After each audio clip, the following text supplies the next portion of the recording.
네, 최경영의 정치본색 시작하겠습니다. 오늘 함께할 세 분 소개해드립니다. 신용한 서원대학교 교수 그리고 김준일, 김민아 시사평론가 세 분 나오셨습니다. 안녕하세요. 네, 예, 안녕하세요. 예, 뭐 여론조사 결과들 JTBC 여론조사 결과와 중앙일보의 논조. 중앙일보가 갑자기 이제 중도층 조심해야 된다. 사설에서 그랬던가요? 맞아요. 칼럼에서 그랬던가? 조심해야 된다. 왜냐하면 중도층으로만 보면 이미 기울어졌다. 이러다가는 무난해진다. 그런 이야기를 했더라고요. 국민에게. 근데 이제 사실은 스픽스나 우리 유튜브에서는 꾸준히 해왔던 이야기인데. 그렇죠? 네. 근데 하나 동의할 수 없습니다. 예. 무난해진다는 거에 동의할 수 없습니다. 아, 그래요? 물론 대선 예. 과정에서는 몸도 사려야 되고 2, 3% 내 초접전이라고 끝까지 말을 할 겁니다. 그런데 이제 소위 실링, 그 올라갈 수 있는 최고치가 저는 정해져 있다고 봅니다. 누구한테요? 국민의힘 후보, 국민의힘. 그게 누가 네. 되든지 누가 생각보다 되든지. 아마 결과를 받아보고 깜짝 놀라고 굉장히 실망할 거다라고 생각을 합니다. 실링이 정해져 있다. 그거는 이제 적극 지지층이 탄핵 땅땅땅 판결 이후에 굉장히 실망해서 사실은 투표장에 가지 않는 부분을 지금 고려치 않고 있어요, 이분들이. 그 부분도 있을 수 있네. 그러니까 최근에 하야론이 있지 않았습니까? 예. 하야론. 그러니까는 지금 중앙일보가 오늘 이제 중도층 신경 써라 이렇게 이제 한 거를 보고 이제 말씀하셨지만 사실 냉정하게 얘기하면은 보수 언론도 조선일보를 제외하고는 그런 논조를 계속 이제 하고 있습니다. 그런 논조로 얘기를 하고 있고 중앙일보 지난주 같은 경우에는 지난주에 말씀드린 게 이제 동아시아 연구원 조사 결과를 인용을 해서 일면에다가 서울대. 그렇죠. 이 탄핵 찬성 보수가 있다 실체적으로 요걸 일면에다가 썼다 이 말씀도 이제 드렸던 거잖아요. 예. 그래서 꾸준히 그 얘기를 하고 있어요.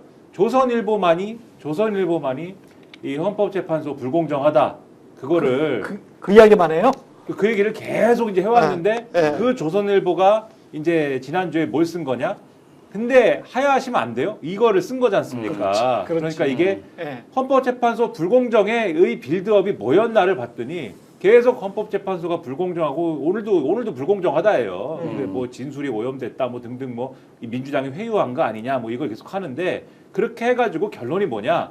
이게 이렇게 탄핵을 하면은 보수층이 이 탄핵 인용된 거에 대해서 수용을 못할 것 같은데 윤석열이 하야를 하고 그러면은 민주당이 그거를 인정해주고 이런 그림으로 가면 좋지 않아? 이제 이 얘기를 꺼내려고 이제 지금까지 빌드업을 했구나 이런 생각이 들었는데 그 양상훈 주필의 글을 보고 그 얘기를 왜 꺼내는 것이냐? 지금 말씀하신 것처럼 보수층이 탄핵 인용이 된 순간 탄핵 인용이 정당하냐 정당하지 않냐를 놓고 분열될 수밖에 없기 때문이다 이거거든요. 그리고 분열된 상태에서는 이 대권 주자가 탄핵이 정당하다고 말하든 정당하지 않다고 말하든 국민의힘의 보수 후보가 그렇죠. 어떤 후보가 되든지 그렇죠. 양쪽 중에 한 곳은 안 나온단 말이에요 투표장에. 한쪽의 파이를 먹을 수가 없네. 그렇죠. 그러면 말씀하신 대로 정말 이 성과가 정말 이제 그 제대로 된 성과가 나오지 않는다. 국민의힘은 실망할 수밖에 없고 여기서 끝나느냐? 대선 이후에 보수 정치가 어디로 가느냐를 좌우할 수밖에 없습니다. 정계 개편이라든가 이런데 영향을 미칠 수밖에 없기 때문에 그게 걱정이 돼서 하야론을 꺼낸 것인데 윤석열 측에서 코웃음 치지 않습니까? 하야는 그렇죠. 무슨 하야야? 그러니까 이것도 작동을 안 하는 거고 이런 딜레마들이 계속 쌓여가고 있는 거예요. 그래서 뭐 보수 언론 중에 중앙일보, 동아일보 이런 데는 정신 차려 국민의힘 중도층 무시할 거야 이렇게 얘기를 하고 있지만 누구도 국민의힘에서도 그렇고 윤석열 측에서도 그렇고 이 딜레마를 풀 능력도 없고 생각도 없기 때문에 폭망할 것이다 이렇게 보입니다. 그러니까 그거를 조금 보론을 하면은 이제 이게 뭐 최병천 뭐 소장도 그렇고 이제 칼럼으로 썼는데 한국갤럽의 1월달에 연령대별로 탄핵 찬성 반대를 집계를 해봤어요. 그러니까 지금 얘기가 많이 나오는 게 특히 국힘 쪽에서 2030 남성들이 이 탄핵에 반대해서 우리가 해볼 만하다 뭐 이런 식으로 나오잖아요. 또 다른 망상을 가지고 있다. 예. 그런데 이제 수치로 보면은 이제 갤럽 저는 항상 갤럽이 가장 좀 좋다고 보는데 이 계속 누적 조사를 하니까 그렇습니다. 1월 통합 자료에서 20대 남성 탄핵 찬성 53, 반대 35, 30대 남성 탄핵 찬성 62, 반대 31. 근데 이게 그러니까 이 계엄 내란 요 프레임으로 가면은 이 비율대로 나올 거예요 대선이. 그렇죠. 그러니까 네. 그걸 벗어나야 되는데 권영세 비대위원장은 어제 그렇지. 내가 그 당시에 국회에 있었으면은 탄핵 이거 아니 그러니까 반대 안 했을 것이다. 계엄 해제 이거 예. 하지 않았을 거다 그렇죠. 이렇게 얘기를 했죠. 그러니까 본인들이 그 프레임을 강화하고 있고 그냥 지지층의 가버리고 눈치를 있어. 이제 가고 있어서 너무 멀리 가기 때문에 회군이 어려워요 이게. 그다음에 권영세만 그런 게 아니고요. 홍준표 시장도 최근에 어젠가요? 페이스북에서 탄핵 찬성파들 힘들다. 너희들 정치를 하기가 힘들 것이다. 이렇게 이야기를 하면서 한동훈과 오세훈을 겨냥을 했거든요. 지금 그 두 분의 말씀에 벌써 너희들 정치를 하기 힘들 것이다. 그렇지. 자, 우리 그냥 속된 농담으로 이번 판은 나가립니다.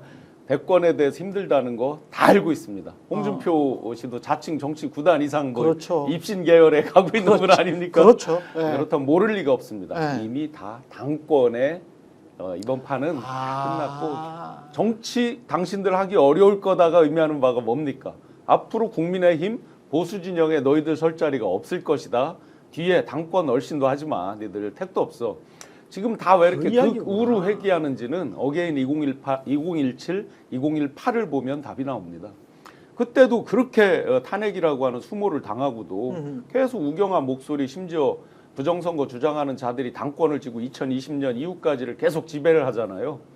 그 흐름이 지금 더 오히려 견고하게 가고 있고 또 착시까지 일어났잖아요. 일정 부분 세력이 있다라고 이제 생각을 하기 때문에 그 뒤에 특히나 전광훈 세력이나 등등이 더 거세게 손을 잡고 잘할 수 있다 이런 느낌을 갖고 지금 뒤를 계속 보고 있는 거죠. 그러네. 그 어제 사실은 홍준표 권영세의 이 말로 그 다시 한 번 더 확인해 준 것 같아요. 국민의힘이 돌아갈 수가 없겠구나. 이른바 이제 조선일보를 배제한 다른 어떤 보수적인 시사인에서도 마찬가지 결과가 나온 것 같은데 이른바 이제 중도 보수라고 할 수 있는 사람들 탄핵을 찬성하고 계엄을 반대하는 사람들 있잖아요. 그 비율이 보수층에서도 엄청 높더만요. 네. 시사인 지금 여론조사에서도 이번에 최근 여론조사에서도 변진경 에디터가 굉장히 조마조마하면서 이걸 받아봤대. 근데 국민의 한 80% 정도는 러프하게 잡으면 국민의 80% 정도는 이 전반적인 상황 계엄은 반대하고 탄핵은 찬성한다. 그렇게 이제 생각을 하고 있더라고요. 그러니까 저는 네. 여론조사 자체를 다 너무 이제 뭐 보수 과표집이다 이렇게 보기는 힘들지언정 그거는 예. 표현을 뭐라고 할지언정 네. 꽤 됐는데 서울의 소리가 그 윈지 컨설팅하고 여론조사했던 게 있어요. 최근에? 1월달에 했어요. 1월 달에. 근데 이제 뭐였냐면은 네. 이 본인은 20대라고 응답한 사람한테 뉴진스 뭐 멤버인가 이거 질문에 넣었어. 그렇지. 네. 그런 거 있었어. 진보 20대는 정답률이 80%였는데 네. 보수 20대라고 응답한 사람은 정답률이 60%대로 떨어졌어요. 그런 것 같더라고요. 많이 떨어졌어요. 네. 그래서 이게 뭐 뉴진스 멤버를 진보 보수가 다른 것이냐 그게 아니라 이게 실제로 응답을 내가 20대가 아닌데 RDD 그렇지. 특히 랜덤에서는 20대가 아닌데 20대라고 응답을 하는 사람 적극적으로 그렇게 참여하는 사람이 많은 거 아니냐 추론이 나왔거든요. 그러니까 그렇죠. 지금의 여론조사가 다 조작이라고 보기는 힘들지만 제가 말하는 거는 그렇게 하시는 분들이 없지는 않다. 그러니까 적극적으로 뭔가 여론을 바꿔보기 위해서 이미 60대 이상 꽉 찼으니까 뭐 더 이상 조달 안 해. 그러니까 20대라고 이제 30대 물어보면 답을 하는 요런 상황이에요. 그래서 이게 실제 특히 이제 저는 전화 면접을 그래서 좀 잘 보고 갤럽을 계속 중요하게 보는 이유가 이게 어렵거든요. ARS하고 요거는. 그 전화 면접은 내가 남자인데 여자인데 아니면 목소리가 그렇지. 목소리가 최경영인데 20대로 가면 믿겠어 그거를? 아니 믿을 수가 아니. 있어. 나는 아직 목소리가 젊지 않나. 알았어. 알았습니다. 그분들께 질문을 잘못한 것 같아요. 유진 스님을 물어봤어요. 유진 스님이면 뭐 많은 분들이 알았을 것 같긴 근데 하네요. 이제 여론조사가 계속 말씀드렸습니다만은 네. 뭐 과표집이다 아니다 뭐 이런 표현보다는 그러니까는 보수층 중에서도 탄핵이 부당하다고 주장을 하는 그러니까 뭐 굳이 표현하자면 짠물에 해당하는 이 응답층이 굉장히 응답이 활성화돼 있다 이 말씀을 많이 드렸는데 근데 그게 가면 갈수록 이 응답이 저조해질 수밖에 없습니다. 왜냐하면 이분들도 뭐 끈기와 이 인내심이 뭐 계속 갈 수는 없는 거잖아요. 그렇죠. 그렇기도 하거니와 최근에 이 아스팔트 보수가 분열됐지 않습니까? 분열됐어요. 분열됐다고 하면은 자기들끼리 싸움이 있기 때문에 또 이거를 열심히 할 유인이 별로 없습니다. 자기들끼리 싸움이 이제 벌어지면은 열심히 할 동력이 없어졌기 때문에 그럼 아무래도 이제 서서히 요 흐름들 예를 들면은 윤석열이 이렇게 잘못을 해갖고 탄핵을 당했는데 왜 국민의힘의 정당 지지율이 올라갔지? 라고 하는 요 흐름들이 앞으로의 여론조사에서는 덜 반영이 아마도 될 것이고 지금도 그런 추세가 이제 시작이 됐다라고 보여지기 때문에 앞으로는 여론조사가 상대적으로는 좀 정상범주로 들어오는 그런 점점. 상황이 되지 않을까 네, 이렇게 예상을 하고 있습니다. 여론조사와 대선까지 가는 걸 한번 국민의 심리로 그래프 사이클로 한번 보겠습니다. 12월 3일 날 일단 딱 발표를 보고 당황했습니다. 헉! 했는데 조금 지나서 에이씨 진짜 이런 걸 하네? 황당으로 바뀌었습니다. 예. 그러다가 이제 흥분을 하기 시작했습니다. 결집을 했습니다. 당황, 황당, 흥분, 결집. 그래서 1차적으로 막아냈습니다. 예. 그러면서 상대적으로 작은 1차 카타르시스를 느꼈습니다. 범진보 또 합리적인 일반 국민의 입장에서. 그리고 나서는 체포 구속 단계에서 한남동 산성을 쌓고 버텼습니다. 이때 아주 적극적으로 응축 결집을 합니다. 그러면서 결국 체포 구속이 되면서 2차 카타르시스를 어느 정도 느꼈습니다. 2번 정도 느끼다 보니까 자연 이완기로 지금 풀어지고 있는 상황 상대적으로. 그런데 거꾸로 이제 보수 진영에서는 이와 약간의 이제 반대 사이클이 되는 거죠. 특히 지금 극우 목소리를 내고 있는 사람들은 지금 헌재 판결 직전까지가 이제 가장 응축되고 결집되는 시기라고 생각이 됩니다. 다시 이제 합리적이고 일반 진보적인 분들은 헌재 땅땅땅 직전에 역시나 다시 한번 응축 결집이 될 겁니다. 혹시 모르니까. 그러면 이제 이후에 대선판까지를 보면요. 오히려 땅땅땅 치고 나서도 어디가 결집할 것이냐. 분노, 화가 나서 보수 진영도 결집을 하지만 진보 그리고 합리적 다수 중도에서 이길 때 확실하게 이겨야 된다. 그래서 뭔가를 새로운 개혁을 해야 된다라는 걸로 적극적으로 응축해서 투표장에 적극적으로 나갈 확률이 높습니다. 뒤에 가면서 보수 진영, 극우 진영 분열하면서 자기들끼리의 노선 투쟁, 기타 등등으로 갈라지면서 어떤 원래대로라면 분노에 누구누구는 도저히 안 돼라고 하는 게 투표율이 상당히 강한 것인데 그런 면에서 동기가 흐트러질 가능성이 있기 때문에 최근 요 한 달 사이에 나온 여론조사에 너무 많이 걱정하거나 이렇게 일일비 안 하셔도 괜찮을 것 같습니다. 지금 그리고 이제 덧붙여서 말씀드리면 거짓말을 너무 많이 했고 그게 많이 이제 들통이 났잖아요. 그 받아쓰기 선전전을 하는 것도 한계에 봉착했다 그런 생각이 들고요. 그 다음에 이제 계속돼서 이런 뉴스들이 지금 나오고 있어요. 김건희 씨와 관련해서도 의심됐던 게 명태균 씨 측에서 이것도 참 하는 방식이 아주 정교한 것 같은데 내가 복귀를 해보니 지금 와서 복귀를 해보니 이게 언제죠? 2024년 2월이죠. 2024년 2월 16일과 19일 사이에 김건희 씨와 텔레그램으로 이런 통화를 한 것 같아. 근데 이 통화 내용은 당시에 김건희 씨가 나에게 김상민 검사, 조국 전 검사입니다. 김상민 전 검사가 조국 사건 때 많이 도와줬으니까 이 사람을 좀 경남에다가 좀 꽂아달라라고 하니까 이거 안 된다. 이렇게 하면은 지금도 힘든데 당신들 110석도 못 얻는다라고 이제 대화했다는 내용이잖아요. 이렇게 이제 흘렸단 말이지. 그러니까 뭐 아니다. 나는 뭐 그때 그 박한규도 그렇고 박한수도 그렇고 뭐 윤한홍도 그렇고 나는 뭐 그때 당시에는 전한 적 없다. 뭐 이런 식으로 이제 이야기를 하고 있는데 보니까 이 상당히 압박하는 수준도 그렇고 명태균 씨는 이런 면에서는 천재인가 그런 느낌도 드네요. 그러니까 네. 다른 거를 떠나서 예전에 네. 이게 110석 이하로 나올 것 같다라는 얘기가 한번 보도가 됐어요. 그렇죠. 비스무리한 명태균이 네. 이렇게 예측을 했다는 게 이 사람이 보는 눈은 있구나. 그러니까 이 사람이 이게 뭐 여론조사 조작도 하고 뭐 여러 가지 문제가 있지만은 예. 보는 눈이 아주 허당은 아니구나 이런 생각이 들고 이거는 굉장히 구체적이에요. 그러니까 굉장히 구체적입니다. 굉장히 그러니까 저는 명태균에게 허풍이 없다고 생각하진 않아요. 허풍은 있겠지. 허풍은 있어요. 네. 본인의 능력을 과장함에 있어서 허풍은 있는데 이런 디테일한 것까지 정확하게 기억을 해가지고 이게 이제 복기록이라고 해서 기억에 의존해서 한 거기는 하지만은 이거를 다 불신할 수 있을까? 신뢰하지 않을 수 진짜 있을까? 기억일까도 아닌 것 같아. 내가 보기에는. 사실은 다시 한번 들춰보고 다시 한번 들어본 거지. 2024년 2월 16일부터 19일 사이에 내가 시점도 특정해버렸잖아. 그러니까요. 시점도 특정하고 내가 이리고 그리고 아주 구체적이잖아. 선생님 김건희가 이렇게 말했다는 거 아니에요? 김상민 검사 조국 수사 때 정말 고생 많이 했어요. 이렇게 복귀할 수 있는 사람은 없어요. 김상민이 의창구 국회의원이 되게 도와주세요. 김영선 의원은 어차피 컷오프라면서요. 근데 모든 상황이 다 맞아.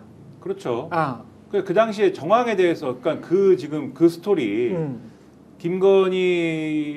김건희는 아마도 김상민 검사 등을 밀었을 것이고, 근데 다른 쪽에서 이제 지금 이제 김종양 씨를 아마 선호했을 것이고, 그렇죠. 그래서 그 충돌이 있었을 것이고, 예. 그런데 또 이제 명태균 씨는 다른 생각을 했을 것이고 등등의 이 스토리는 이전에 우리가 상정했던 스토리거든요. 그렇죠. 그랬을 거라고 이제 상상했던 건데 그 얘기를 명태균 씨가 하고 있는 건데 여기서 중요한 게 아까도 말씀하셨지만 김건희가 이렇게 구체적으로 공천에 개입했다라는 게 일단은 1차적으로 드러난 겁니다. 그렇습니다. 그 핵심이죠. 공천에 구체적으로 개입을 했고 그래서 명태균 씨한테 김상민을 꽂아야 된다라고 하는 압박을 이제 가하면서 그거를 설득해달라고 이제 부탁을 하고 있다라는 게 여기 드러난 것이고 그 다음에 그 명태균 씨는 근데 거부했다는 거지 않습니까? 왜냐하면 본인이 생각하는 그림이 있어서이기도 하지만은 어쨌든 그렇게 할 경우에는 선거 진다라는 명분으로 거부를 했고 거부했더니 김건희가 뭐라고 얘기하냐면 아니다 우리는 대승한다 이번에 보수정당 역사상 최다 의석을 얻는다. 그래서 누가 그러느냐라고 했더니 이철규 윤한홍이 그랬다. 그리고 여기서 우리가 알 수 있는 것은 김건희는 다른 루트로 지금 공천이라든가 이 당무에 개입을 하고 있는데 그 루트가 누구냐? 이철규 윤한홍이구나라고 명태균 씨는 생각한다. 근데 윤한홍 의원이 그랬는지는 뭐 그거는 변론으로 하더라도 김건희가 그 말을 한 겁니다. 이철규 그렇죠.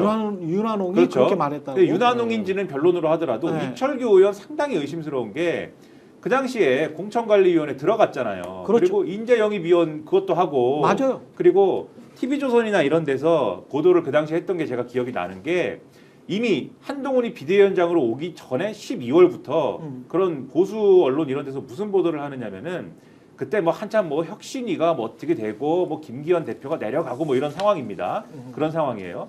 이게 이 총선에서 이기려면은 공천판을 완전히 이제 뒤집어서 공천을 정말 혁신적으로 해야 되는데 그러려면은 공천에 개입하고 있는 사람들을부터 제거를 해야 된다.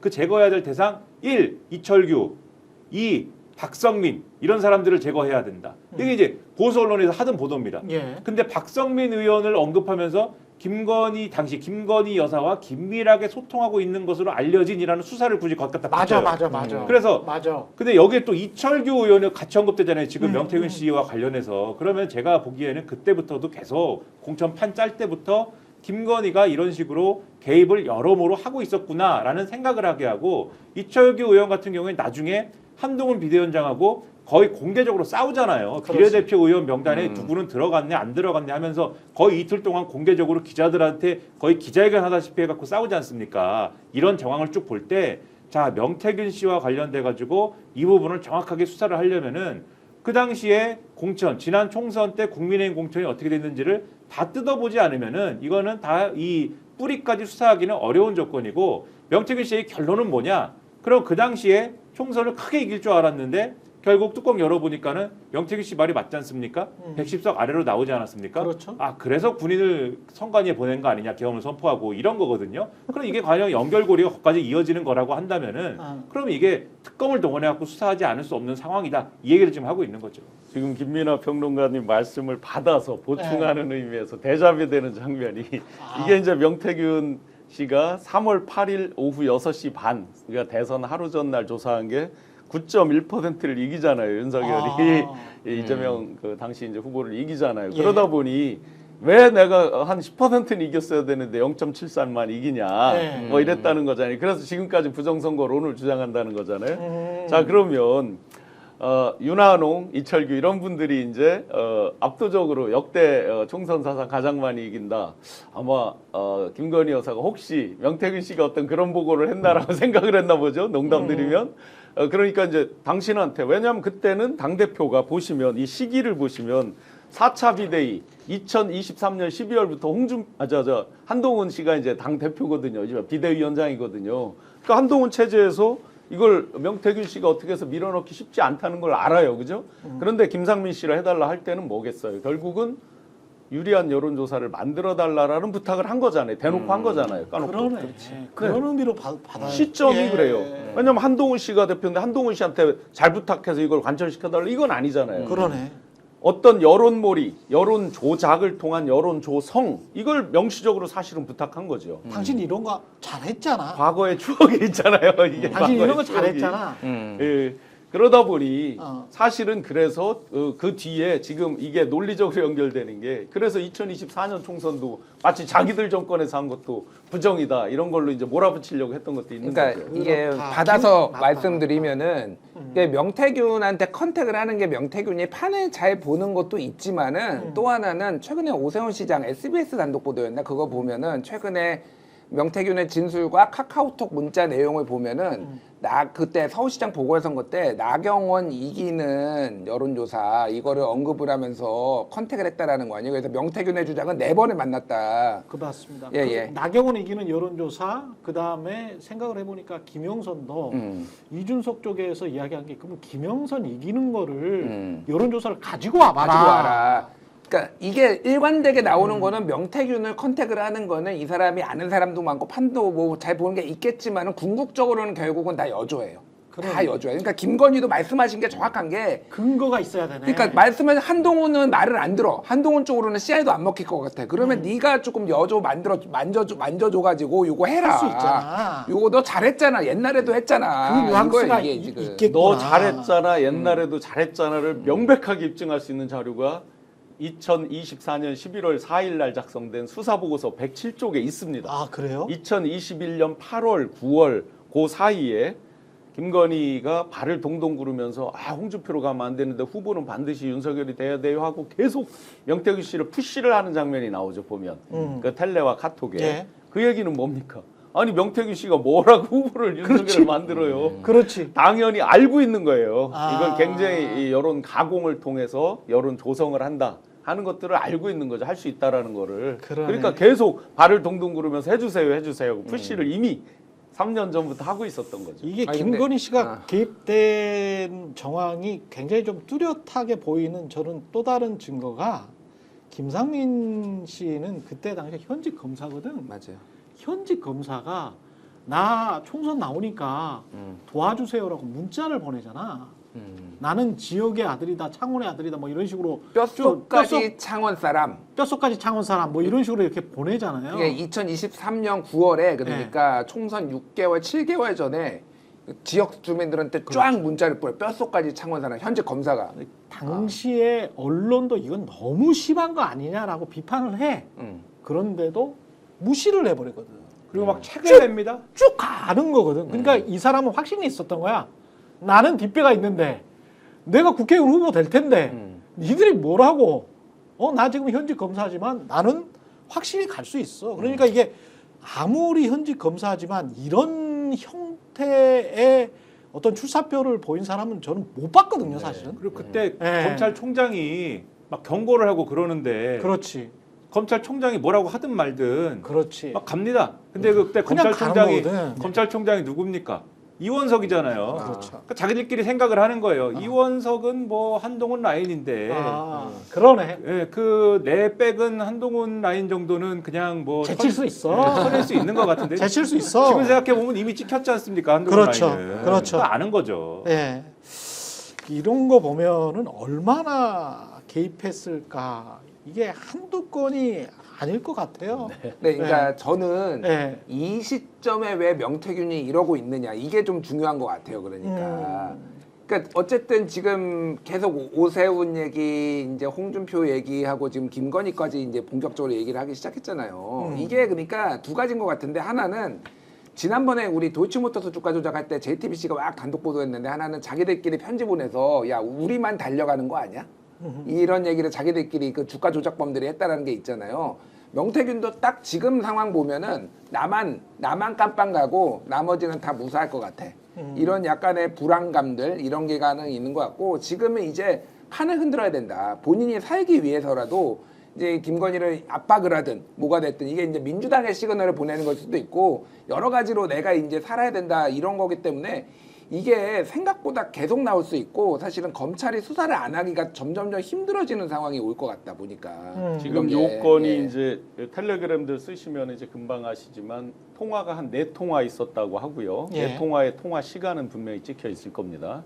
근데 제가 이제 들은 얘기 중에 저는 뭐 그거를 어플을 못 봤는데 텔레그램도 녹음을 할 수 있는 어플이 있다라고 합니다. 굉장히 뭐 비싼 어플이 있다라고 합니다. 저는 못 봤어요. 없는 것 같던데. 예, 저는 못 예. 봤습니다. 근데 그렇게 얘기를 해요. 예. 그리고 이제 명태균 씨 그 CCTV에 찍힌 거 보시면은 자기 폰을 다른 자기 폰으로 찍는 것도 장면이 있잖아요. 뉴스타파에서 공개한 거 중에 보면. 예. 그러면 혹시 이제 이게 명태균 씨가 보내는 시그널 여러 가지 중에 단순히 자기 기억만을 복귀했다 그러면 분명히 공신력이 상대적으로 약할 거다는 거는 알고 있단 말이죠. 근데 지금 어제 아침인지 그 명태균 씨 변호인이 아주 중요한 얘기를 하나 하죠. 이게 검찰에서 알고 있는 거냐 아니냐에 대한 논란이 있는데 아직은 정확히는 모르겠다라고 하지만 검찰에 이게 제출 안 된 USB가 한 개가 어딘가 있다고 했거든요. 그러니까 그거 속에 있을 수도 있다. 즉 예를 들어 명태균 씨가 폰을 한 개만 쓰지 않은 것 같단 말이죠, 그죠? 그러면 예를 들어 통화하면서 다른 걸로 녹음할 수도 있고 지금 보시면 이 캡처한 거를 보면요, 굉장히 본인이 언젠가 필요하다 싶은 거, 뭔가의 필요성 또 유리하다 싶은 거 캡처가 돼 있단 말이죠. 그렇게 보면.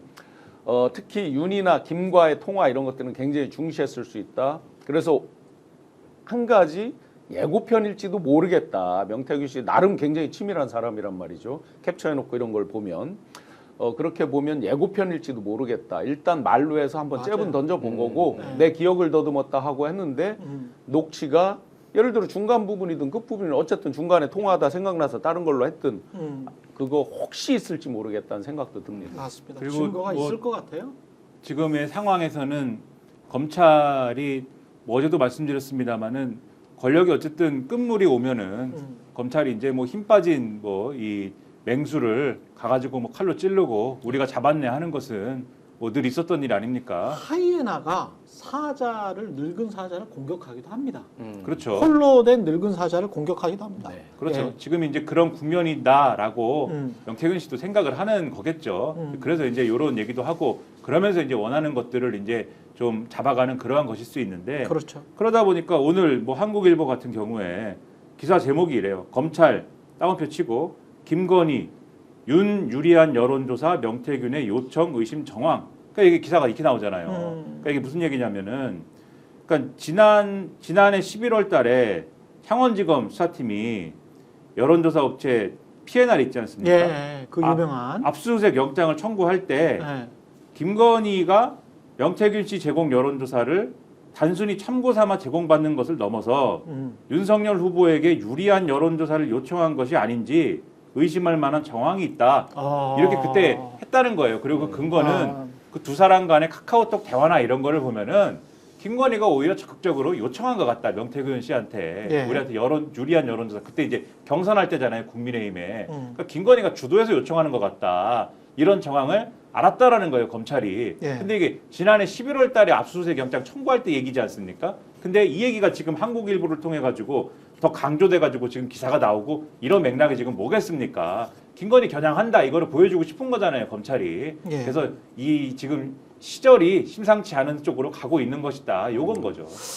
정확히 비슷한 말을 박은정 의원 검사 출신이죠. 오늘 겸공에 출연을 해서 전화 인터뷰하면서 그 이야기 하더라고요.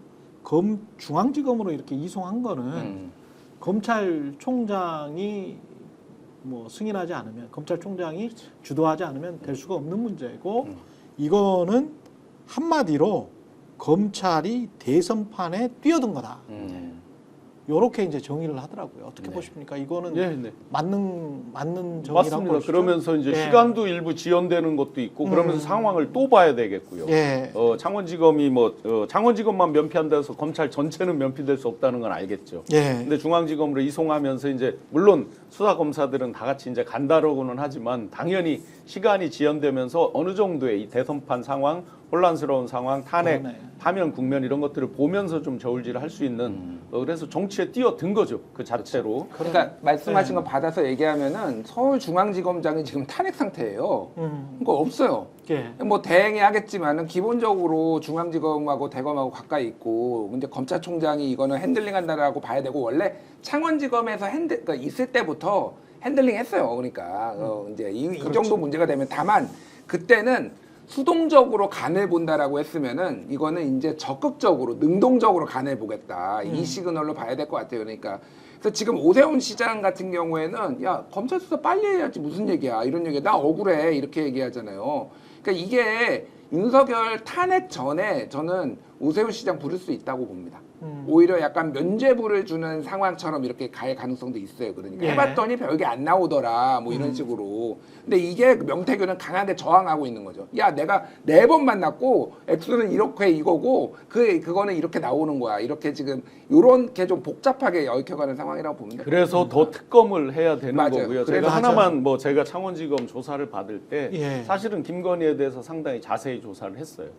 그래서 제가 많은 국민들이 이제 좀 기억이 흐릿해지셨을 것 같은데 2022년 3월 9일 대선 날 예. 재보궐선거가 5군데가 있었어요. 국회의원 재보궐선거가 대선 하는 날 같이 예. 치러진 재보궐이요. 그 뒤에 6월 10일 그 지방선거랑 치러진 재보궐도 있고 그 전에도 5군데가 있었습니다. 그 중에 한 군데를 적극적으로 김건희가 개입했던 것들에 대해서 제가 정황 자료 또 제가 갖고 있는 자료 이런 것들을 질의응답 과정에서 그랬군요. 자세히 답을 하고 꼭 이렇게 적어주세요라고 한 것도 있습니다. 그때 김건희 인맥으로 추천된 사람들 제가 실명으로 검에서는 진술을 했고요. 러프하게 어느 지역입니까? 경상도 지역입니까? 서울입니다. 아, 서울입니까? 네네. 그래서 아. 의지만 있다 그러면 그때 어떤 조사실 분위기가 아무리 본인이 영부인도 아니잖아요. 그때는 그렇죠. 유력한 영부인이 될지도 모르는 사람이지 영부인도 아니잖아요. 이렇게 하면 되는 거냐라는 분위기로 다 벙찌는 분위기였단 말이죠. 의지만 있으면 다 할 수 있었다. 물론 그거는 본인이 해서 공천에 성공하지는 못했지만 이것도 성공하지 못했잖아요. 그렇죠. 마찬가지고. 네.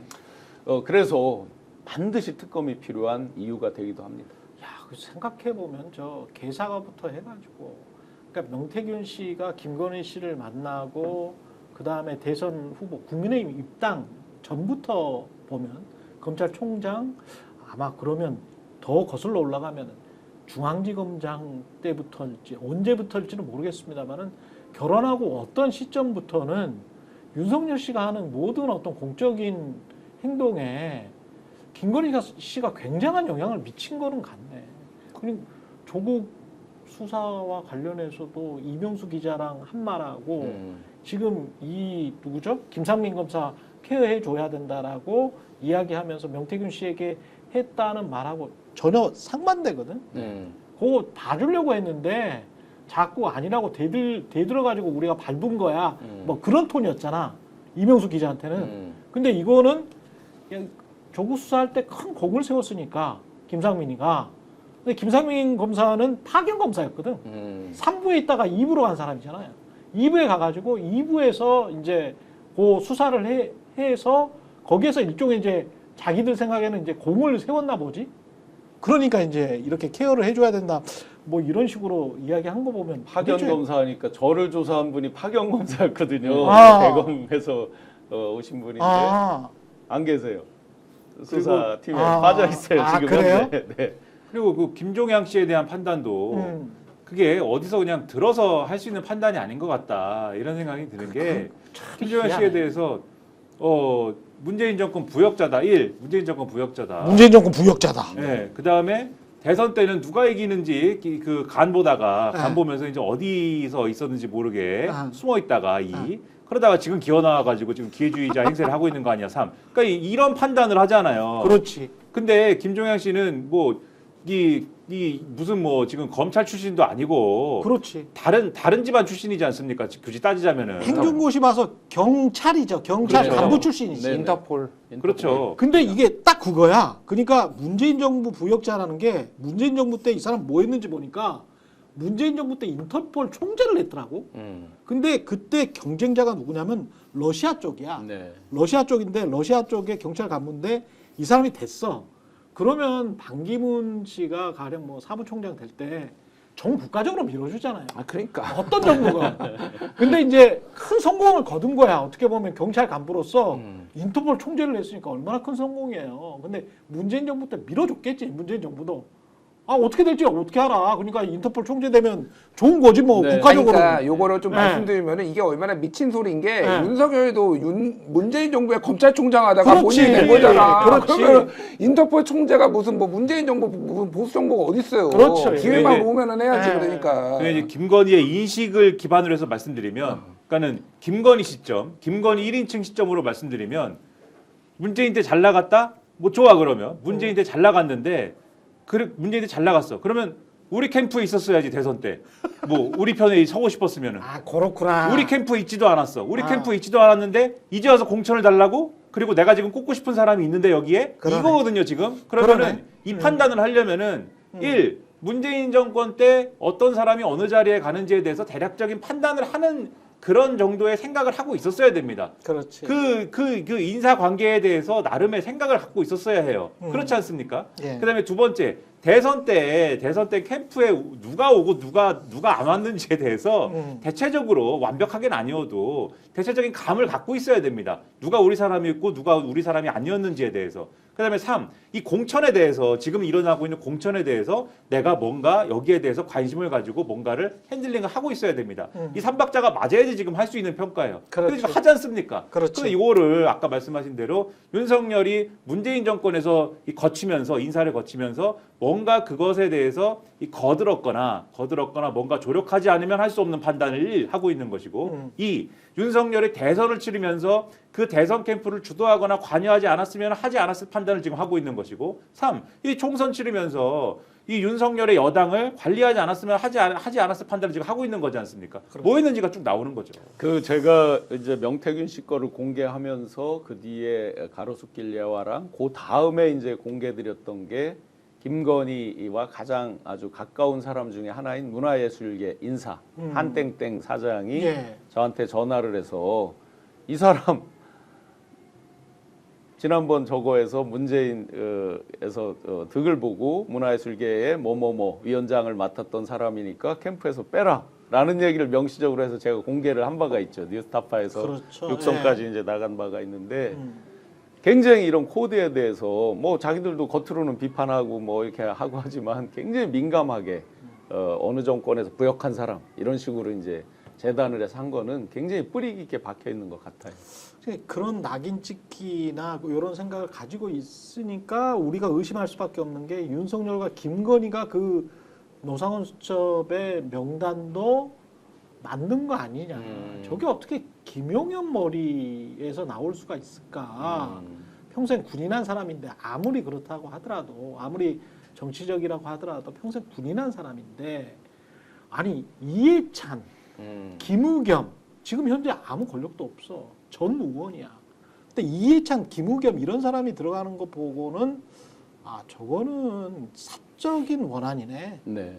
그렇게 생각할 수밖에 아니 없더라고요. 그러니까 예. 말씀하시는 게 이게 저는 이게 직접적으로 그 명단을 다 지시한 게 아니라 야 큰 틀에서 이렇게 한번 그렇지. 이거를 검토해봐라고 하면 그 디테일한 것들이 나왔을 텐데 우리가 지금 그 명단 보고 놀랐던 500명 중에 놀랐던 게 차범근 전 국가대표 차범근도 있잖아요. 있었어요. 차범근이 도대체 98년 월드컵에서 네덜란드한테 5대0, 0대5로 져서 지금 는 건 아니잖아요, 이게 그러니까. 그것 때문은 아닌 것 같아. 조국 사태 때 그것 때문은 아닌 것 그건 같아. 아니겠지. 그러니까 조국 사태 때 탄원서를 낸 걸로 추정을 하잖아요. 그것 그러니까. 때문에로. 그러니까. 그러면은 조국에 대해서 안 좋은 감정, 원한을 가진 사람이 도대체 누구냐라고 거슬러 올라가면은 이제 윤석열 걸고 이제 조국 수사 때 본인이 그래서 탄압받았다 뭐 이런 서사를 그렇죠. 본인들은 생각을 하는 거잖아요. 네.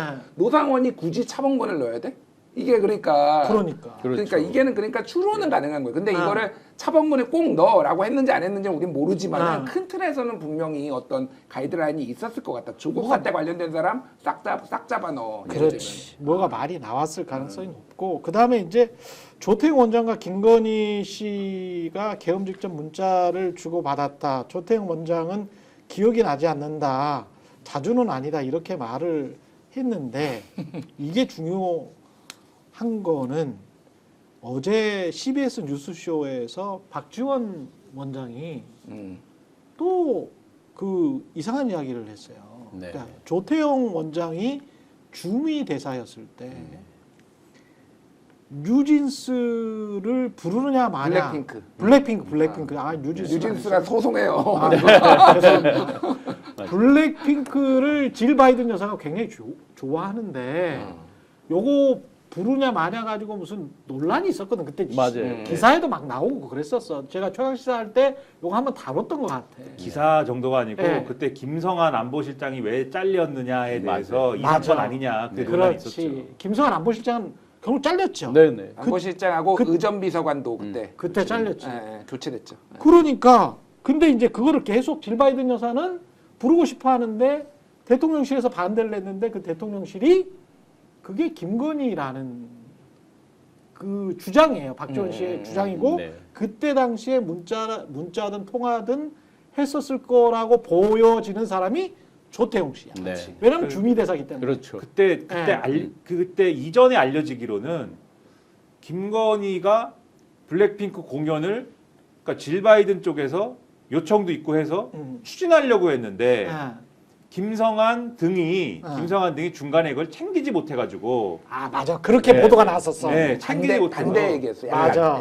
챙기지 못해서 이자들의 책임을 물어가지고 어. 이게 논란이 돼서 어. 영부인 외교에 큰 신뢰가 되어서 어. 이게 그래서 날아간 것이다. 근데 그것도 말이 안 된다고 우리가 막 욕을 하고 그랬지. 그랬거든요. 그런 게 아니, 어딨냐. 아니 무슨 블랙핑크 안 나왔다고 사람을 경질하냐. 그렇죠. 안 보시잖아요. 말도 안 된다. 막 네. 그랬더니 지금 와서 이제 박지원 의원 등이 이제 설명하는 거는 그게 아니고 그 얘기가 아니고 미국에서는 블랙핑크 공연을 요청을 했는데 그래서 그거를 관철하려고 한 것인데 관료들은 관철하고 싶었던 것인데 김건희 여사가 블랙핑크 공연을 싫어했다. 왜냐하면 그건 이 박지원 의원 얘기입니다. 그렇죠. 본인이 김건희가 가는 자리에 젊은 다른 여성이 있는 게 싫어서 그렇죠. 그거를 거부했다. 네. 그래서 그거를 이제 수습을 과정에 조율하고 하는 과정에 있었던 게 그게 이제 조태용이다. 이렇게 이제 얘기를 하는 거죠. 그러니까 중요한 거는 어느 쪽 버전이 맞는지 모르겠어요. 김건희가 블랙핑크를 부르려고 한 건지 아니면 네. 블랙핑크를 거부한 건지 모르겠는데 어쨌든 확실한 거는 김건희가 이 사건에 깊숙이 개입돼 있다라는 건 추론할 수가 있고 그렇죠. 그러니까 박지원 의원의 얘기도 어느 정도 신빙성이 있는 게 질 바이든이 블랙핑크를 좋아한다라는 거 그리고 블랙핑크가 미국에서 특히 히스패닉계의 어떤 인기가 많았대요. 그러니까 백인도 백인이죠. 근데 그 당시에 히스패닉계의 어떤 지지 같은 게 필요했다. 뭐 이런 얘기들이 있어요. 그러니까 그러네. 그래서 뭐 설명을 들어보면은 이 박지원 의원의 설명이 허황되지 않다. 제가 보기에는 그 전에 거하고 좀 버전이 다르지만은 충분히 있을 수 있는 거 뭐가 됐든 이거는 김건희가 안보실장을 날린 거는 무슨 이유든 그게 그렇지. 블랙핑크를 부르지 못해서든 아니면 부른다고 해서든 뭐가 됐든 이게 말이 됩니까? 네, 이거는 국정농단이에요. 제가 보기에는 진짜. 그렇죠. 여기서 이제 중요한 거 한 가지 말씀드리겠습니다. 최근에 보면 조태용 씨가 누가 봐도 다 거짓말하는 걸로 느껴지죠. 거짓말이에요. 네. 거짓말이 많아. 그러면 그거에 대해 제가 쐐기를 박는 거를 하나 말씀드리겠습니다. 예. 어제 그제 지금 보도되는 거에 보면 복지부 장관 조규홍 장관이 그렇죠. 앞에서 이제 조태용 국정원장이 뭘 페이퍼를 보고 있으니까 이렇게 건네받아서 그렇죠. 봤더니 그게 이제 일종의 이제 뭐 포고령에 따른 어떤 그런 계엄령 문건이었다. 예, 계엄 문건이었다. 이제 그 얘기잖아요. 예. 자, 제가 조규홍 복지부 장관의 복지부 장관 된 다음에 일을 잘하니 만에 그 능력 무능력에 대한 거는 변론으로 하고 예. 제가 대선 기간 내내 조규홍 지금의 복지부 장관하고 같은 사무실에 같이 일을 했습니다. 아. 네, 이분은 기재부 출신으로 예산을 주로 담당했던 분입니다. 예. 전에 그 경제부총리 일종의 수행도 하셨고 정통 관료로 오래 온 분입니다. 개인에 대한 부분만 말씀드리면 거짓말할 줄 모르는 사람입니다. 선한 사람입니다. 성실한 사람이요. 제가 5시 10분에 나와서 항상 거의 문을 열고 출근했는데 저와 거의 같은 시간에 항상 출근하고 하던 사람입니다. 예. 그래서 기본적으로 조기용 장관이 이런 부분에 대해서 거짓말을 했을 리가 없습니다. 그쵸. 단적으로 예. 이거는 100% 조태용 국정원장이 거짓말을 하고 있다. 그러면 나머지 이제 문자 받은 내용 이런 거에 대한 거 또 홍장원 씨와의 논쟁 다 거짓말이라고 볼 수 있겠습니다. 그러네요.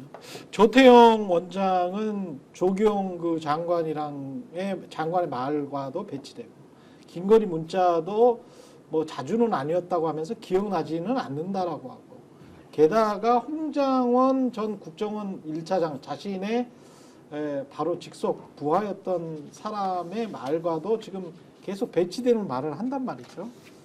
이거는 그런데 지금 어제 나온 보도를 보면 여인영 전 방첩사령관에게 윤석열 대통령이 딱 전화를 2차례 하는데 그 시점이 윤석열 씨가 홍장원 차장에게 전화를 해서 야 전화가 갈 거니까 좀 기다려봐. 근데 잘 도와줘. 그런 식으로 이야기를 하고 그리고 난 다음에 딱 중간에 근데 그 중간에 윤석열이 여인영에게 전화했는지 안 했는지를 몰랐어. 그리고 윤석열은 거짓말을 했어. 네. 내가 방첩사령관한테 전화하는 게는 상식적이지 않지. 대통령이 방첩사령관한테 전화하겠어? 상식적이지 않아. 요렇게 이야기를 했단 말이에요. 헌재에서. 근데 2차례 전화한 게 딱 나와버렸네. 네. 그리고 난 다음에 홍장원이 여인영한테 전화하니까 여인영이 아이 선배님 좀 도와주세요. 체포할 사람들이 이런 사람들이에요. 요렇게 되는 거예요. 네, 네. 그러니까 중간에 윤석열이 부인했던 그 전화가 쫙 있으니까 홍장원 말 그대로 돼 있는 거야. 지금. 네. 그리고 조태용도 거짓말한 거고 윤석열도 거짓말한 거고. 이게 완전히 거짓말쟁이들이에요. 하나 분명히 확인할 수 있는 건 있었죠. 예. 윤이 그러면 왜 자기가 여인영에게 전화를 안 했다고 그랬을까? 비아폰으로 했겠죠 서로. 그렇지. 그러니까 비아폰 서버가 다 삭제돼 있다고 김성훈 등등 해서 삭제했을 것이다라고 확신을 했던 것 같아요. 그러면 비아폰 서버가 삭제가 됐을지도 모르죠 지금 되지. 사실. 그건 근데 알 수가 없어요. 근데 아니라고. 이 투통화한 거는 그러면 그 김상훈 기자, MBC 김상훈 기자가 했더라고. 이게 검찰 출입하는데 그럼 검찰에서 가져온 건가? 그럴 가능성이 높죠. 지금은. 아. 예. 근데 어쨌든 말씀하신 대로 타임라인에 보면 네. 11시 53분에 네. 윤석열이 홍장관한테 전화하고 그렇지. 그런 다음에 10시 10시 53분 10시 53분. 그리고 11시쯤에 윤석열이 여인영한테 전화하고 그렇지. 그다음에 11시 6분에 홍장원이 이제 전화가 갈 거라고 그렇죠. 했으니까 홍장원이 여인영한테 전화하고 그렇습니다. 그러면 딱 15분간의 타임라인이 딱 완성이 되는 거예요. 그래 그러니까. 이게 홍장원 말 네. 그대로 되는 맞습니다. 거야. 네, 맞아요. 예. 그리고 이제 뭐 방첩사에는 벙커가 없다 뭐 이 얘기도 이미 그 저기 여인영이 김대우한테 확인했잖아요. 그러니까. 그렇죠. 그러니까 방첩사가 우리는 벙커가 없으니까 수방사. 근데 이게 먼저야. 그러니까 홍장원하고 통화한 게 먼저니까 본인은 여인영은 방첩사에 벙커가 있는지가 확인이 안 되니까 그렇죠. 방첩사 벙커를 먼저 얘기하고 나중에는 이제 수방사 벙커로 김대우한테 수사단장한테 확인한 다음에는 그 다음부터는 이제 수방사 벙커로 바뀌었으니까 그렇지. 홍장원이라의 거짓말을 했다라는 그런 주장들은 다 깨진 거예요, 사실은. 다 깨졌다고 보면 돼요. 그렇습니다. 예. 거짓말이 다 분쇄가 되고 있고요. 그다음에 김현태도 지금 슬쩍슬쩍 거짓말했잖아요. 슬쩍슬쩍 뭐 처음에는 막 울면서 뭐 부하들은 살려주세요 뭐 이런 식으로 하더니 김현태가 한 말도 다 거짓말이었던 게 오마이뉴스 통해서 드러났는데 사진이 있으면 조금 보여주시면 좋겠습니다만은 결국은 김현태는 그 뭡니까 케이블 타이가 그게 사람들 체포용이 아니고 국회 문을 통제하기 위해서 문 잠그려고. 문 잠그려고 했다라는 네. 건데 요 사진을 나중에 이제 오마이뉴스 찾아서 보시면 아시겠습니다만은 청색 테이프로 그러니까 이게 청테이프. 청테이프로 이 국회 문은 잠궜고요. 케이블 타이 자체는 이 국회 문 이렇게 큰 문을 잠글 수 있는 그런 게 아니더만요. 쪼매하더만 맞아요. 사람 손만 잡을 수 있더만 이 이게. 케이블 타이가 우리가 일반적으로 생각하는 그런 케이블 타이가 아니고 네. 사람 묶는 용으로 전용으로 나온 케이블 타이입니다. 휴대에 따른 케이블 타이가. 호승줄 대신인 거죠. 그게. 그렇죠. 네. 그래서 애초에 신속하게 사람의 두 손을 묶을 수 있도록 아예 그 전용 용도로 나온 케이블 타이입니다. 수갑처럼 만들어진. 그렇죠. 그래서 이 케이블 타이로는 문을 묶을 수가 없습니다. 문을 묶으려면은 그 케이블 타이가 하나의 고리로 이렇게 생겨가지고 문을 이렇게 묶을 수가 있어야 되잖아요. 그렇지. 그런데 이 케이블 타이는 애초에 그냥 이렇게 리본 형태로 나와 있고 손에 낀 다음에 당기면 그냥 이 묶이는 케이블 그렇죠. 타이거든요. 그렇죠. 그러니까 그걸로 어떻게 문을 묶습니까? 그러니까 김현태 기자가 아주 어수룩한 척을 하면서 나와가지고는 육사 나오고 다 똑똑한 사람인데 어수룩한 척을 하고 나와가지고는 지금 일부 지금 국민의힘에 가스라이팅 당하면서 거짓말하고 이렇게 가는 것 같은데 정신을 차려야 됩니다. 정신 차리지 않으면은 같이 깜빵 간다는 거를 지금 깨닫지 않으면 큰일 난다. 그리고 뭐 시간이 뭐 한 5분 정도 남았는데 지금 국민의힘 의원들이 헌법재판소 찾아가서 이제 정치적으로 쇼를 하고 있습니다. 계속 흔들기를 하고 있다고 하는데 뭐 나중에 참 그리고 이제 구치소 알현 정치도 모자라서 네. 이제 헌재 알현 정치까지 하는 거죠. 물론 그 자리에 유는 없지만 더군다나 이제 대표로 총대를 메고 성명을 발표한 김기현 전 대표죠. 예. 이분이 뭐 출신입니까? 판사 출신이잖아. 판사 출신이잖아요. 예, 판사 출신이죠. 판사 출신이 앞뒤가 안 맞는, 예를 들어서 정땡땡 재판관은 사법연수원 때 스승님이 뭐 김땡땡이셨다, 김희수 재판관이었다라고 하면서 물러나야 된다. 아니 그러면 스승님이 예를 들어서 뭐 무슨 이념상의 어떤 뭐 최우쳤다 한들 제자가 그거에 대해서 책임을 지고 물러나, 이거 어디서 이거 연좌제하고도 도저히 뭐 앞뒤가 맞지 않는 판사씩이나 지내신 분이 도저히 결론적으로 정치인이 되다 보니까 전부 다 극우에 보내는 시그널 메시지로밖에 보여지지 않습니다. 근데 이게 진짜 국민들 너무 팔아먹고 선전선동하는 게, 이 말은 참 일제치하 일본인 재판관보다 못하다는 말이 오죽하면 법조인들 사이에서 나오고, 그 법조인들이라는 게 사실은 윤석열한테 친윤 검사잖아요. 친윤 검사 했던 춘천지검장, 춘천의 검사장 아니에요. 윤석열이 아니었으면 그 자리에 가지도 못했을 그렇죠. 검사분이신 거고, 아마도 윤석열 정권이 끝나면 검찰 내에서는 더 이상 갈 곳이 없어지는 분이시라 다음 인생 이모작을 준비하시느라 그런 글을 올리신 게 아닌가로 추정이 되는 그러한 분이죠, 그분이. 근데 공천 좀 주세요. 딱. 그렇지. 공천 좀 주세요.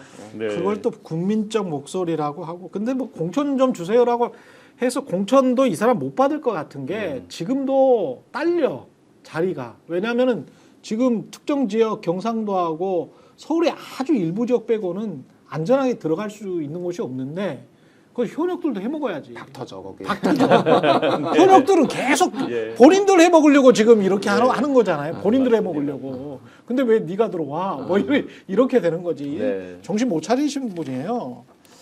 그리고 극우 분들 있잖아요. 제가 이 팁을 하나 드릴게요. 그 문영배 판사 재판관 사시는 곳이 어딘 줄 아는데, 거기가 강북에서 가장 보수적인 아파트 단지입니다. 예, 점잖으신 분들 굉장히 많이 살거든요.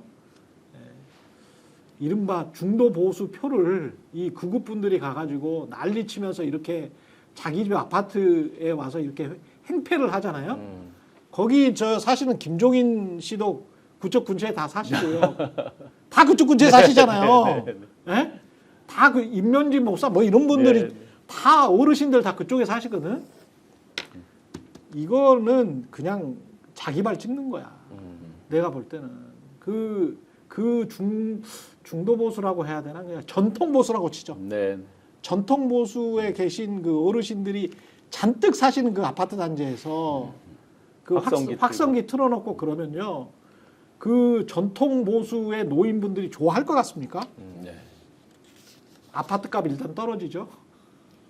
진짜 못 살게 되죠. 그러니까요. 힘들지? 그러니까 예전에 이제 문재인 대통령 사저 앞에서도 극우 유튜버들 와가지고 맨날 얘기하는데 그 지역 주민들 민심이 얼마나 안 좋아졌어요. 그러니까 그렇죠. 뭐 다른 걸 떠나서 못 살겠다. 시끄러워서 못 살아. 그러니까 이게 민폐를 끼치면 안 돼요. 그러니까 기본적으로 본인 매일 가서 그 짓거리를 하고 있으면 그러니까 그러니까 이 사람들이 또 일부는 뭐 이제 뭐 윤석열을 지지하는 사람도 있지만 일부는 또 돈 벌려고 하는 사람도 있을 거예요. 그렇지, 그러니까 그렇지. 가가지고 또 예. 중계하고 있으면은 제가 지금 문영배를 때려잡겠습니다. 뭐 이런 얘기하면서 그렇지. 그러면 또 이제 슈퍼챗 받고 이런 그렇죠. 이제 유튜버에 지금 의존한 거. 그러니까 얘 문영배 무슨 음란물에 댓글 달았다 이게 구조가 어떻게 됐냐면은 일베에서 이거를 위조를 했어. 그거를 가로세로 연구소하고 저기 고성국 TV가 물었어. 그거를 그래요? 국힘이 그거를 배현진 의원이 언급하고 그거를 국힘이 성명까지 낸 거예요. 아니 윤희수까지 윤희숙 여의도 연구원장까지. 제가 맞아요. 말하는 거는 이 구조가 그러니까 지금 일베에 의존하고 가로세로 연구소나 고성국 TV에 의존하고 이거를 크로스 체킹 안 하고 국힘이 하고 있고 이 지금 이거 그러다가 이제 너무 여론이 안 좋아지니까 사과까지 하고 그러니까 이게 좀 제정신들이 아니다. 최소한이. 그렇죠. 예. 예. 지금 뭐 빼먹은 거 하나만 예. 중요한 부분. 그렇죠. 아무도 이 부분을 지적하지 않아서 하나를 꼭 짚어보려고 합니다. 우리가 지금 이제 김건희가 조태용 국정원장에게 문자 메시지 12월 2일 날 2통을 보냈다. 아마 소추인단, 국회 측 소추인단 변호사분들은 그 자료를 받았으니까 이제 그 질문을 하신 거잖아요. 아실 것 같은데 명태균 씨 변호인인 남상권 씨가 이걸 민주당에도 줄 수 있고 시민단체도 줄 수 있다 등등등을 이야기한 게 12월 2일 19시 경입니다. 예. 그러면 만약에 김건희가 조태용 씨에게 문자를 보낸 게 19시고 직후라고 한다면 100% 이것과 관련된 문자다. 왜 제가 이렇게 추론하느냐. 홍장원 씨가 얘기한 게 있죠. 자승스님 소신공양 입적했을 때 국정원이 70여 명이 출동해서 뭐뭐를 했다. 예. 그죠? 예. 뭐를 얘기했을까?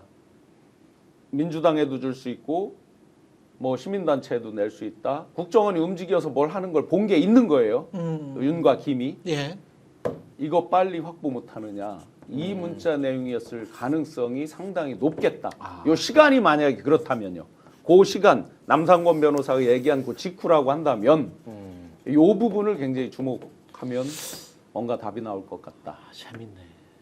재밌네. 상당히 흥미롭습니다. 이거는 김건희 씨는 뭐 수사 받을 수밖에 없을 것 같아요. 중앙지검에서. 그래서 자꾸 우리가 이제 명태균이 트리거다. 명태균 특검 반드시 해야 된다 하는데 만약에 이 문자 내용이 이것 하면 100% 트리거라는 게 그냥 만천하에 입증이 되는 거잖아요. 그러네. 예. 여기까지 하겠습니다. 잠시 광고 들려드리겠습니다. 인터넷 신규 가입할 때 최대 48만 원, 인터넷 가입과 동시에 현재 쓰고 계신 휴대폰의 통신사만 변경해도 추가 최대 30만 원이고요. 정수기 렌탈 최대 30만 원, 무려 108만 원의 혜택을 3년마다 받으실 수 있고요. 약정 끝나셨다면 꼭 신청하시기 바랍니다. 현금 상품 혜택 원치 않는다. 55인치 삼성 TV로 선택 가능하고요. 1670-2571 상담 받으시거나 네이버에 인터넷 비경 검색하시고 상담 신청하시기 바랍니다. 상담할 때 스픽스 또는 최경영의 정치본색 유튜브 채널 말씀해 주시면 가입하면 현금 비밀 혜택과 함께 할수록 더 큰 혜택, 지인 추천 시 추천할 때마다 최대 4만 원 모바일 상품권을 드리고 있습니다. 최경영의 정치본색이었고요. 신용한 서원대학교 교수 그리고 김준일, 김민아 시사평론가였습니다. 고맙습니다. 네, 고맙습니다. 스픽스가 말하는 언론입니다. 대세는 유튜브, 그중에서 스픽스. 좋아요, 댓글, 구독, 알림 설정. 여러분이 저희를 사랑해 주시고 우리가 여러분을 사랑하는 4가지 방법입니다.